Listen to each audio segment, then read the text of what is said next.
2, there was this nut named Mercer Revan? Fuck it, his name is Mercer. Different Mercer. This one's not on a pedestal. This guy was a bold captain for House Kurita. Being a bold captain for House Kurita means that he has a lot of style and swagger, and as well a favored tactic, the charge of the Horde. Because this is House Kurita, the charge of the Horde was as dumb as you think it is. Keep in mind, this was the Succession War era, and again, large and powerful battle mechs were expensive assets that maybe couldn't be replaced. Because factories had a tendency to disappear when nukes are seen as a natural response to you and what army. This leads into the genius, or supposed genius, of Captain Mercer. So to the point, the charge of the Horde. What is it? So the theory went like this. Huge numbers of small, crappy mechs, and just overwhelmed defenders.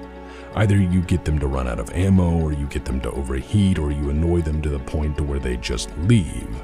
If any of the above happens, you effect a victory and claim what honor and glory and land you've won, in theory anyways. This tactic was principally designed to also grind through useless pilots to find useful ones for higher tier positions. This is how Kurita promotes people.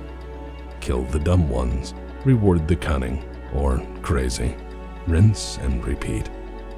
Also, it should be noted that the hordes of cheap battle mechs were easy to replace and made the captain look pretty good. On paper, anyway. It should also be of note that paper generals tend not to do well.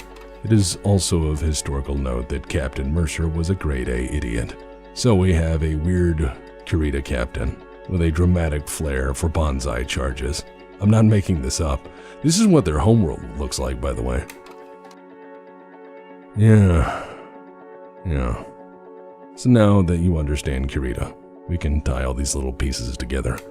On Xhosa VII in 3022, a Davion defense militia found itself under attack by a goddamn horde of light mechs swarming them from every possible direction. The militia was outnumbered, cut off, and in full panic mode. They had little practical military experience, and were pretty much expected to run or die. But what they did have were blackjacks.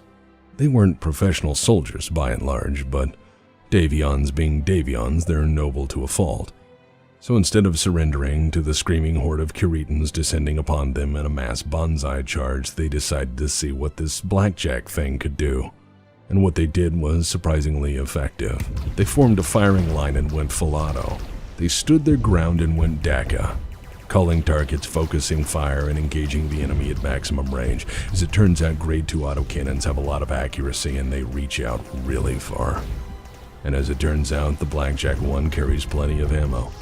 Amazingly enough, the Blackjack has superb battlefield endurance and plentiful fallback options for medium-range combat. And by luck and ballsy resistance, by the end of the day, the Davion militia blew Kurita off the map. The horde was defeated soundly, and the local defenders found themselves quickly elevated to the esteem of the Davion military hierarchy. They were overnight heroes.